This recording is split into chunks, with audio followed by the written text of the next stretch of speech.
La réalité virtuelle, est-ce que c'est donc ça qu'on est amené à nous proposer pour l'avenir, pour les réseaux sociaux? Je ne sais pas. Nous allons ensemble étudier un article que j'ai lu partiellement. En partie, j'ai lu un article en partie sur le site Ouest France qui m'a été affiché sur Facebook concernant les mondes réels et virtuels qui vont progressivement en fait se rapprocher. On appelle ça le métavers. Il faut savoir que Facebook a recruté plus de 10 000 personnes, 10 000 nouveaux employés pour travailler justement sur les réseaux sociaux de demain et les réseaux sociaux en réalité virtuelle. Comme vous l'aurez compris, cette vidéo va porter sur la réalité virtuelle, mais pas la réalité virtuelle que je vous propose moi en vidéo, c'est-à-dire faire des jeux en réalité virtuelle, des trucs sympas, interactifs, des jeux vidéo, mais plutôt le monde de demain à la Ready Player One. Pour ceux qui n'ont jamais vu ce film, Ready Player One, c'est un film justement qui se passe dans un futur plutôt proche où la réalité virtuelle a vraiment fait, vraiment percé et a vraiment pris la place du quotidien de la population, où les gens en fait passent leur temps, leur quotidien et tout ça en réalité virtuelle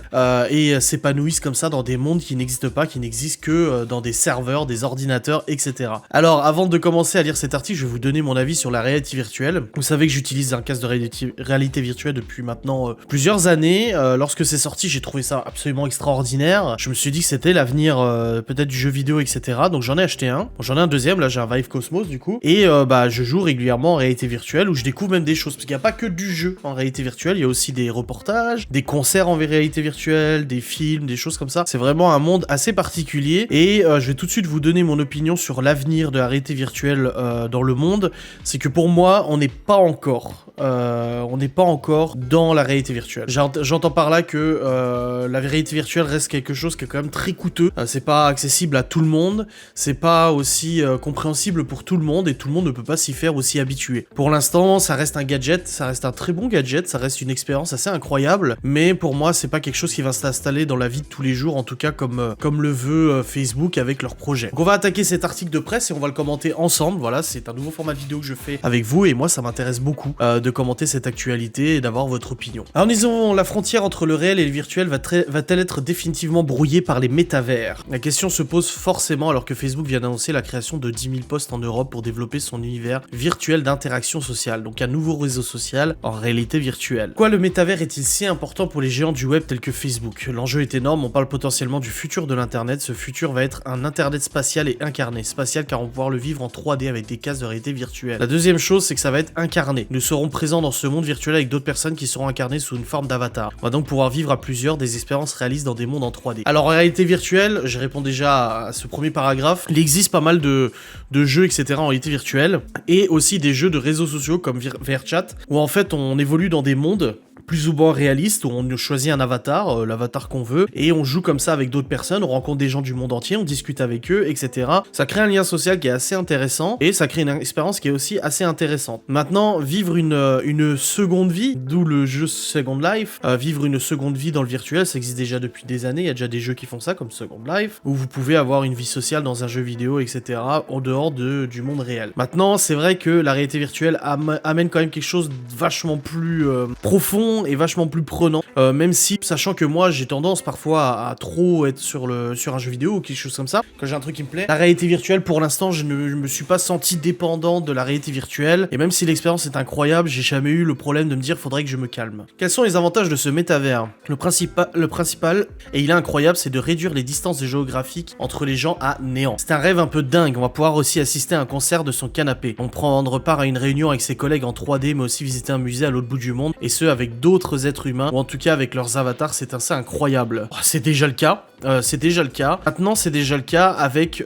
plusieurs logiciels. Je pense que là, ce que Facebook essaie d'expliquer, c'est qu'ils essaient de créer un seul et même applicatif qui permet de regrouper justement toute cette vie virtuelle. En gros, tu rentres dans cette vie virtuelle, dans cette réalité virtuelle, et à partir de cette dernière, tu peux accéder justement à toutes ces commodités, que ça soit du jeu, que ça soit du divertissement, que ça soit du cinéma, du musée, etc., etc., etc. On est vraiment, mais alors vraiment, en copier-coller du film Ready Player One. Encore une fois, c'est un film que moi j'ai beaucoup aimé, je vous le recommande fortement. Il est très prenant et c'est vrai que ça reflète justement ce fait que les gens vivent dans une réalité virtuelle et ne prennent plus la peine de vivre correctement dans la vraie vie, donc IRL. N'existe-t-il pas un risque de nuisance aux relations sociales? C'est bien entendu la limite du métaverse. Il ne faut pas que ces expériences se fassent au détriment de ce qu'on peut faire dans la vraie vie. La réalité virtuelle se rapproche de la réalité, mais elles seront dégradées. Donc pour toutes les expériences qu'il est possible de vivre en réel, il faut bien évidemment continuer à le faire. La réalité virtuelle sera toujours la réalité sera toujours plus réelle et efficace que le virtuel.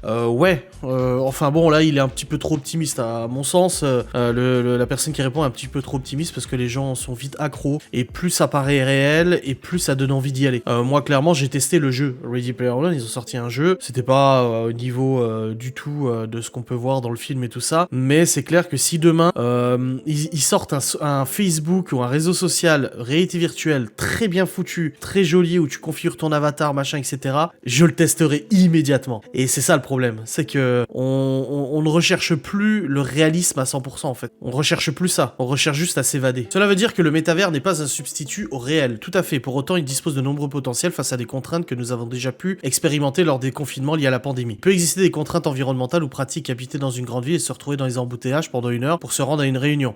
Ce n'est pas si bonne idée alors qu'elle peut avoir lieu en 3D de la maison. Oui, ça t'enlève certaines contraintes. Pour ce qui est de la culture de l'apprentissage, c'est un outil très intéressant. Je rêve de visiter le MoMA à New York, c'est le Metropolitan Museum, il me semble.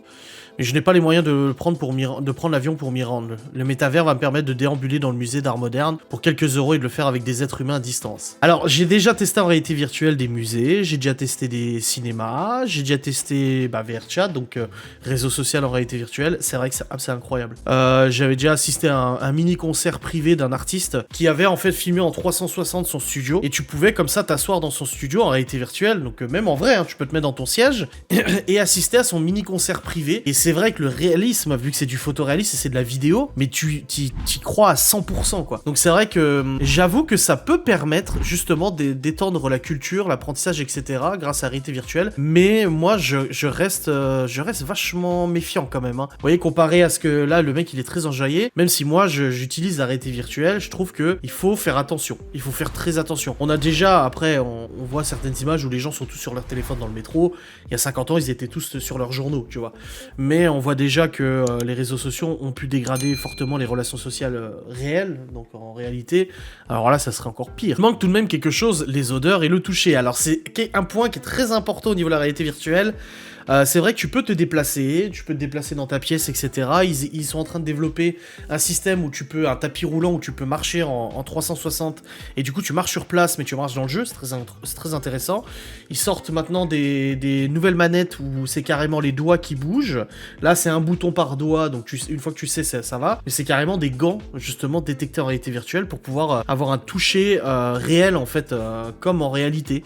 Et ça c'est incroyable. Et par contre les odeurs, je ne sais pas, le toucher c'est faisable, mais les odeurs je ne sais pas. Pareil, ils ont fait beaucoup la pub sur internet d'un, je sais plus, le Viber ou je sais plus comment ça s'appelait.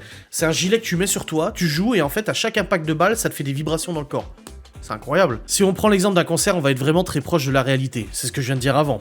Vous serez au milieu d'une foule virtuelle avec d'autres spectateurs face à une scène. Cela n'a rien à voir avec le fait de regarder un concert sur un écran comme c'est le cas aujourd'hui. J'avoue. Avec le métaverse, on peut s'imaginer que le concert sera aussi bien que dans la vraie vie. Par contre, on ne retrouvera pas tous les à côté. Ce qui fait le sel de la vie, le voyage jusqu'à la salle, les rencontres avant et après le concert, etc. Ces moments-là, on ne saura pas les recréer et c'est pour ça qu'il faut faire un maximum de choses dans la vie réelle. Il reste quand même très conscient. Ça va.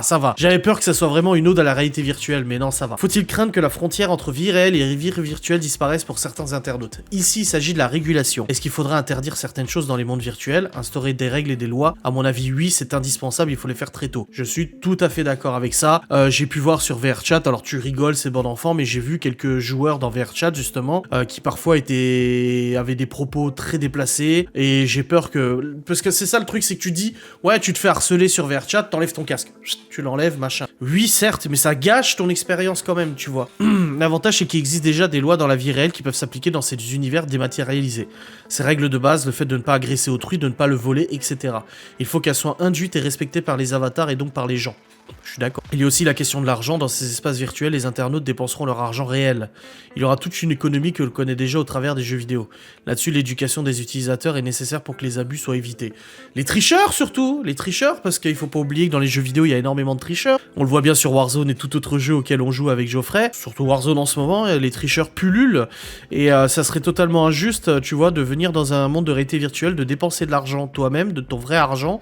Parce que bon là, vous allez me dire, mais pourquoi dépenser son vrai argent? Moi, je comprends. Combien de fois j'ai dépensé de l'argent dans des jeux vidéo, dans des contenus additionnels pour avoir une arme plus jolie que celle de ton voisin, tu vois. Et je comprends, et ça, il y a rien de plus frustrant de voir des gens tricher pour avoir acquérir tout ça sans dépenser leur propre argent, pirater ton compte, voler l'argent que t'as mis de côté, etc. C'est assez terrible. Donc oui, il faut une régulation vis-à-vis de ça, mais à mon avis, c'est loin d'être appliqué. Hein. Aujourd'hui, à partir de quand pourra-t-on vivre cette vie virtuelle? On a déjà des expériences de métaverse, mais dégradées. Je pense à Second Life, j'en ai parlé avant, tu vois, qui était un embryon du concept avec les technologies de l'époque, l'internet sur l'écran d'ordinateur avec un début de 3D très peu réaliste. Aujourd'hui, on vit déjà des expériences de métavers sur nos écrans d'ordinateur ou de smartphone. Nous allons passer à la réalité virtuelle d'ici les 5 prochaines années. C'est-à-dire qu'on va enfiler un casque spécial et tout va changer. Nous percevrons un monde en relief, à pouvoir se déplacer, faire des gestes naturels qui seront reproduits virtuellement. L'impression d'y être d'un point de vue sensoriel sera très forte. Si on voit plus loin, d'ici 10 ans, la palier de la réalité augmentée sera franchie. De nouvelles lunettes différentes de celles utilisées pour la réalité virtuelle arriveront sur le marché. Elles permettront d'enrichir la réalité en y intégrant des objets en 3D. La frontière entre le réel et le virtuel va s'estomper et les deux mondes se mélangeront progressivement. Je pense qu'inévitablement on y arrive. Je pense qu'inévitablement on va y aller de toute façon, sachant que Facebook a énormément investi dans la réalité virtuelle. D'ailleurs,